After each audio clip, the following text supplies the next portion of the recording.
généreux fruité, c'est un vin de Melville.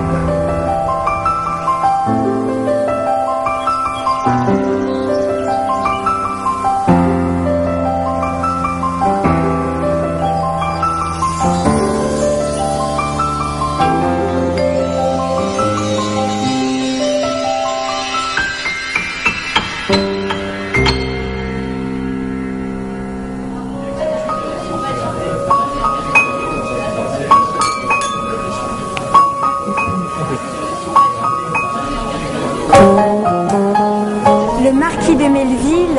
Le marquis de Melville, pour moi, c'est 20e siècle, Paris. Il est surprenant. Il est délicieux.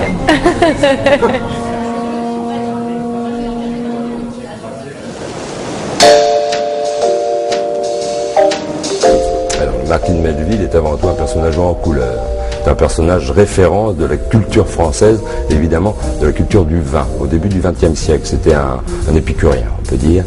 Il était réputé parce qu'il avait un odorat très développé, on dit un nez en parlant du vin, et un sens du goût tout à fait particulier qui lui permettait notamment de choisir mieux que quiconque, voire d'ailleurs mieux que certains sommeliers dans des restaurants dans lesquels il dînait, comment accorder un vin avec un plat.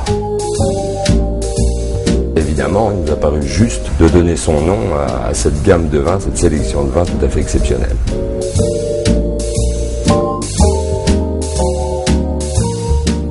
Alors, la culture du vin en France, c'est avant tout un héritage, c'est une espèce d'art de vivre qui se perpétue de génération en génération depuis des siècles. Aujourd'hui, ces techniques n'ont pas changé.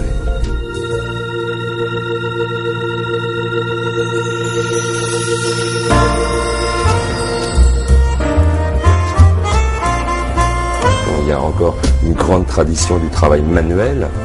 Et la cueillette du raisin se fait à la main. Encore, d'ailleurs, les vendanges sont une occasion de partager le plaisir du vin sous forme d'une fête. La sélection du raisin également est un choix de viticulteur, de vigneron. Et tout ça, ça demande une grande connaissance humaine du vin, car le vin est un produit vivant, donc demande beaucoup d'attention car il vieillit.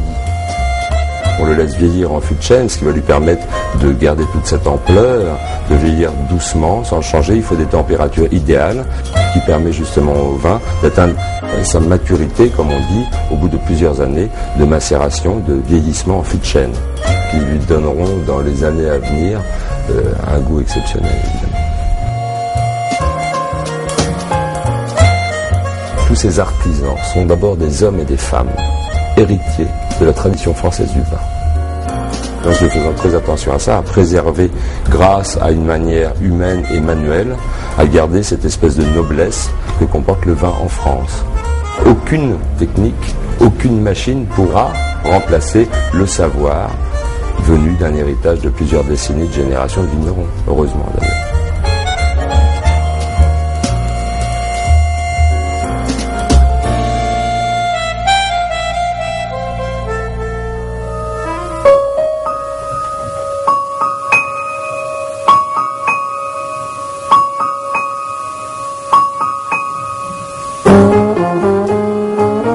Du vin à l'apéritif. Il y a un blanc, un rosé, il y a tout ce que j'aime. Côte de Bourg. Oui, le château d'Ourtot de Melville. Ah, il est très bon, hein. L'Entre-deux-Mers. Je bois du château Tertre de Launay. Il est excellent. Je me régale. Tiens, alors c'est un médoc Château-Rose-du-Pont. Il est très bon. Sur le château Saint-Landy, on sentait bien le petit goût de frais rouge. Ah, c'est un Bordeaux, hein. Rose Lalandière, du marquis de Melville. J'adore le vin. Je me régale. Tiens, du château au Périguet. J'adore le rosé, c'est délicieux. Ils sont très bons, ils sont très bons. J'adore ça.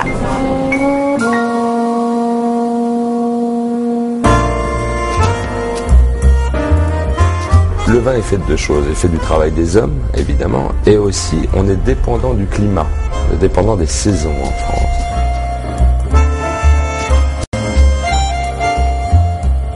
L'hiver, c'est la saison de la taille, de la vigne. Le printemps, c'est la floraison. L'été, la chaleur, on le souhaite. L'automne, c'est la saison reine, c'est-à-dire les vendanges et la mise en bouteille, la mise en barrique de ce vin, de ce nectar. Et il y a également le terroir. Le terroir, c'est le sol français qui est d'une variété immense.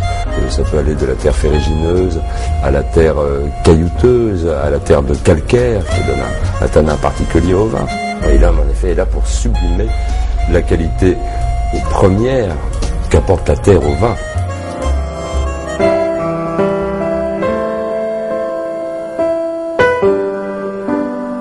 Les châteaux du Bordelais, évidemment, ils sont connus pour la plupart, ce sont des châteaux magnifiques et il découle de ces châteaux une idée de noblesse, d'aristocratie, de luxe, de raffinement qui correspondent totalement d'ailleurs à l'image de nos vins que nous proposons à travers la gamme de Melville.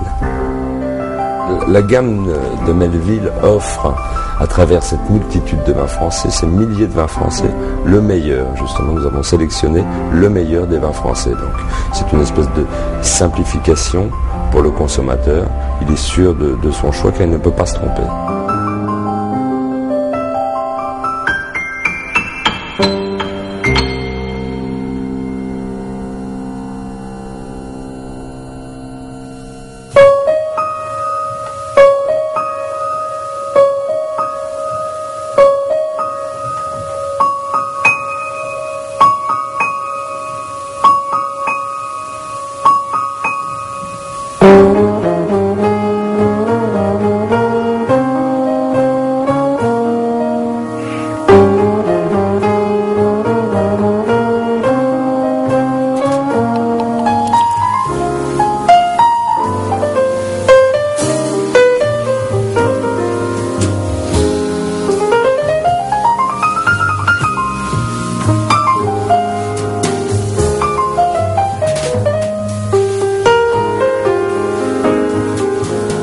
Jolie robe, avec des beaux reflets, orangés, un vin qui est légèrement évolué, un des complexes végétal et animal.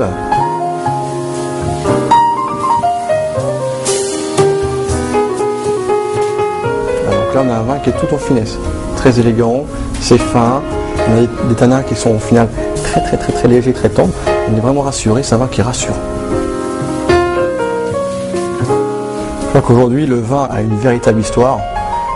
Autour du vin, il a toute une noblesse du produit vin, puisqu'on part de vignes, d'un terroir, d'un sol et d'une richesse magnifiée par des vignerons et en même temps magnifiée par des sommeliers ou des personnes œnologues qui vont tout faire pour rendre le vin le plus accessible et le plus approchable à tous.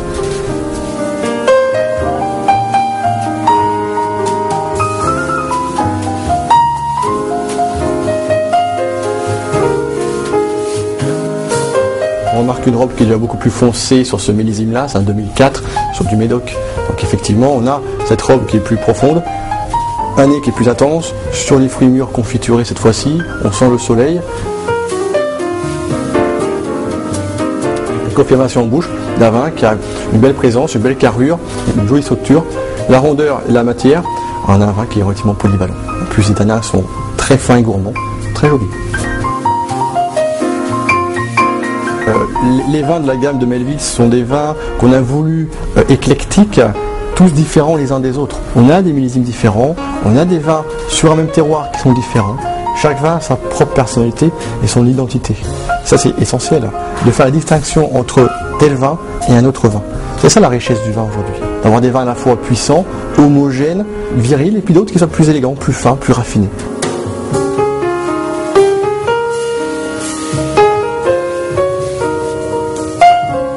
La robe, fringante, limpide, transparente, le nez sur le fruit, croquant, là on a vraiment envie de le prendre en bouche. Un vin qui est tout en rondeur, un joli volume, belle acidité, belle fraîcheur du fruit. C'est vraiment ce qui lui apporte une belle persistance en finale. C'est un vin qui est très confortable, très agréable. On ouvre une bouteille de vin pour le plaisir, pour soi et aussi pour les autres. Le plaisir d'ouvrir une bouteille, de la préparer pour nos amis, lorsque vous recevez à table ou alors autour d'un apéritif par exemple. Déguster un bon vin de Bordeaux, c'est définitivement un moment rare et un moment donc privilégié.